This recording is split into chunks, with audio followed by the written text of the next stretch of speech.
Saya tidak bermaksud mengajarkan, hanya mengulang kembali apa yang kita pelajari. Yang pokok dalam wudu itu ada 4. Sisanya sunnah. Awas, kalau yang 4 ini tidak sempurna maka batal wudunya. 1. Faghsilu wujuhakum, basuh wajahnya. Kalau disebutkan wajah dalam bab wudu, itu tidak ada yang lain kecuali bagian tampak muka. Gitu ya. Kalau yang punya jenggot, itu termasuk janggutnya di selai-selai. Kalau bapak kalau tidak punya jenggot atau belum punya jenggot, tidak usah maksa. Karena sunnah dalam hadis jenggot itu sunnah merawat, bukan menumbuhkan. Silakan buka tentang babul liha, bab jenggot. Itu hadis-hadis tentang sunnah jenggot, sunnah merawat bagi yang punya jenggot. Tapi yang tidak punya jenggot jangan dipaksakan. Beli arang, sok. Beli timun, tidak usah.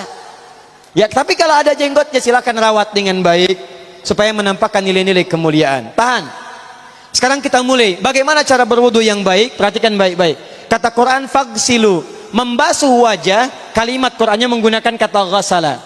Ghasala itu ambil airnya, tumpahkan di tempat yang dibasuh. Ambil airnya, tumpahkan di tempat yang dibasuh. Mohon izin, tahan sebentar. Mas, sini mas. Punten ya, yang kan bantosan kadia sekedap. Sifat wudu cuma ada 3. 1, pakai keran. 2, pakai gayung. 3, air yang mengalir. Ya, seperti di sungai ada air mengalir itu nggak ada masalah. Tapi kalau menggunakan gayung atau semisalnya, Nabi itu diriwayatkan dalam hadis itu sangat menghemat air.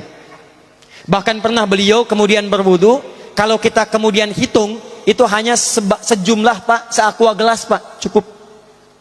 Atau yang kedua menggunakan keran ya.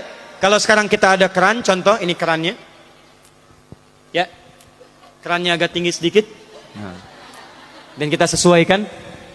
Ambil airnya, misal contoh, ghasala itu bukan ditumpahkan, ambil air, tumpahkan di tempat yang akan dibasuh begini.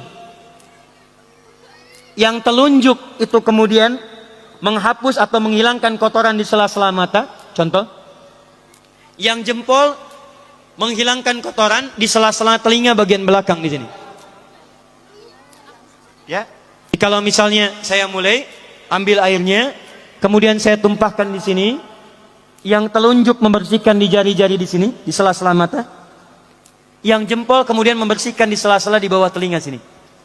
Kemudian di selesai. 1. Tahan sebentar ya, ini praktek dulu sebentar. 2. Wa aidiakum ilal marafiq, ini yang sering keliru. Dan tangan sampai siku. Ingat, tangan bahasa Arabnya yadun. Tapi dalam ibadah itu selalu diberikan batas. Misal, ini kafun. Ini asabi'. Ini sampai sini rusghun. Sampai sini, Bapak Ibu sekalian, ini namanya mirfaq, jamannya marafiq. Sampai sini katif. Dari sini ke sini itu yad, tangan.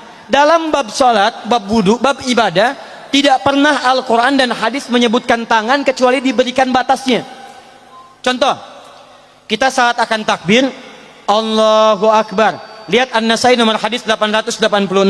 Kata Nabi, fawada'a kaffahul yumna. Maka orang salat itu meletakkan telapak tangan yang kanannya alal yusra, di punggung yang kirinya. Jadi begitu takbir Allahu Akbar, yang kanan meletakkan di punggung kiri.